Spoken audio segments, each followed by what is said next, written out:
This is a Pioneer loom. I purchased it in the early 1970s. Right now you see it with the front extended a little bit. I'll zoom in a little bit closer. It has open heddles, and the reed also is an open heddle. You loosen the thumb screws, slide out the bar, and you can re-slide the loom. It's been a long time since I've used this, so I was testing it and putting in a couple of few rows just to try it out again. It does come with the instruction manual, and these are the warping boards that are slipped onto the rails when they're extended.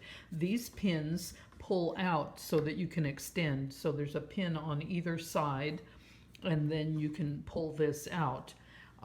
And on this side, same thing. There are pins so that you can extend the back.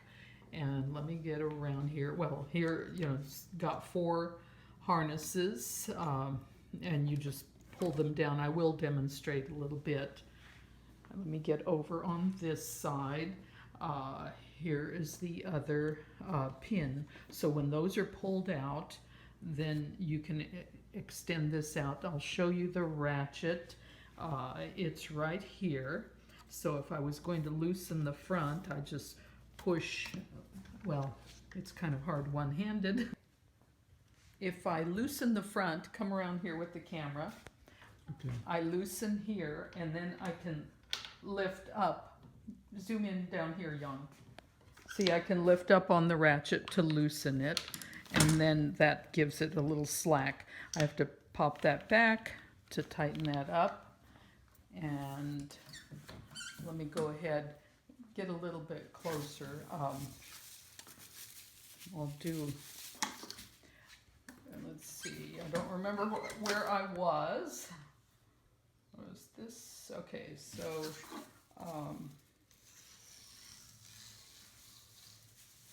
the shed is not a real big shed, but it does work. The open heddles, as you weave, they do tend to want to walk. That's just the way this loom happened to be. I remember my instructor used to run her fingers across these, and then they'll even out. So if you start seeing them move, you can, just rub them or slip your hands under there. I believe you could use a little WD on the rails down here. Another problem, well, there was a problem that I resolved.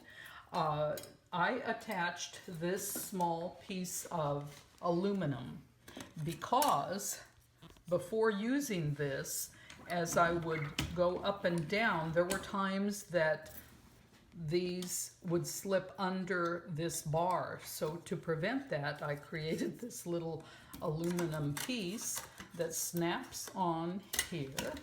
Push it down, and now that never gets caught in there. So that's what this little piece is for, and it flares out a little bit at the bottom so that as it comes up, it clears. So that's worked really well. It doesn't get caught anymore as you move the heddles up and down, or the harnesses. Okay, I'll show you. Here's the ratchet for the back. This. Yes, go on. Okay, to loosen this, just loosen a little bit, and then over here you can pop the little ratchet loose to wind and unwind. And now I'll tighten it up a little bit more. All of these, this has been warped years ago. I've got, I don't know how much yardage of warp on here. It's been so long.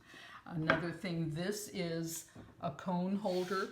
So this would slip on the rail when you extend it when you're going to warp, and that way you can put your cone of thread on there, and then the rails, these would go on the front rail. Okay, if you're going to transport it, pull out the side pins. So there are the pins, and then this will go in, and I have to wind this on so it's closed up, and now the ratchet is snug. And then to carry it, you can, I first have to do the back and tighten it up. Oh. Well, okay, yeah, tighten that up. To carry it, you can lift it up and carry it from there. When I weave, I'm always careful pulling down the harnesses, and I never let them just flop back. I always gently put them up. I've always taken very good care of the loom, not letting it bang.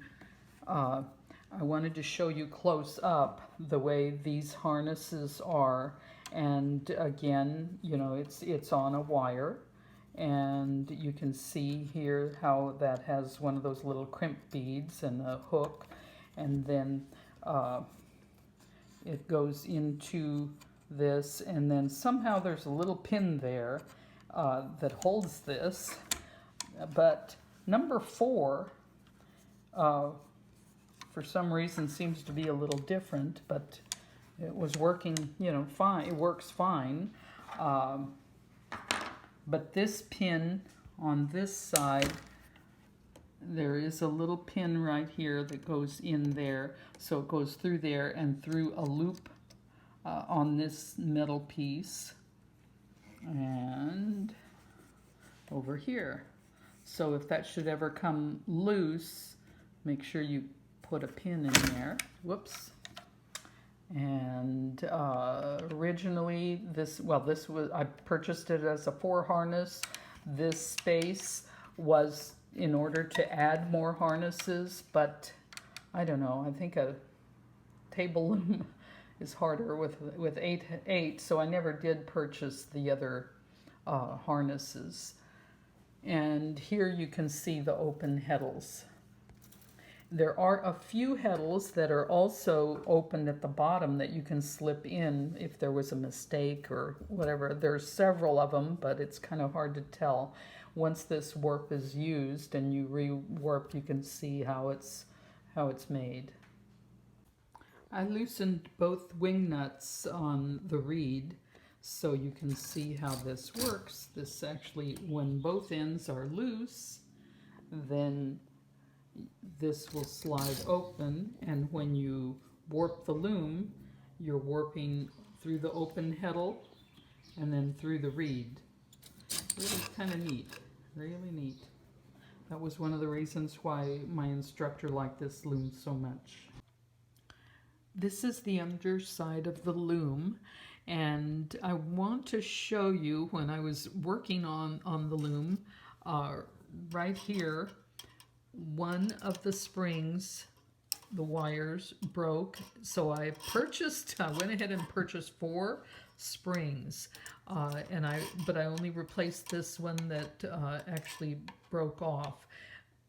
A spring comes with a loop at both ends, so I opened that end up to slip it on this bar, and then kind of struggled to get it in here underneath. If you see this little end, that little hook at the bottom, at the other end, that end had to go through there. So it was a bit of a struggle to get that on with pliers and whatever, but these 3 are, you know, the original springs. So that was just replaced. It just snapped. So I'm including 3 other springs. And to put that on, I had to remove a panel of wood that goes right here. and it's right here. So I'll be putting that panel back on. But I want to show you how this is actually constructed.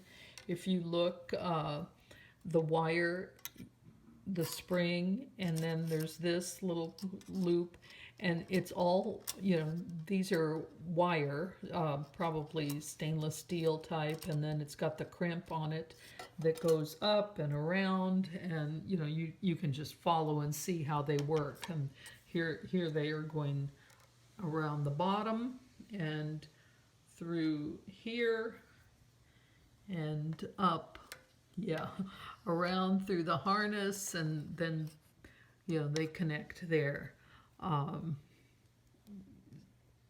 If there's ever a problem, you know, it is a simple mechanism, but you can examine one of the other heddles to figure out how it goes.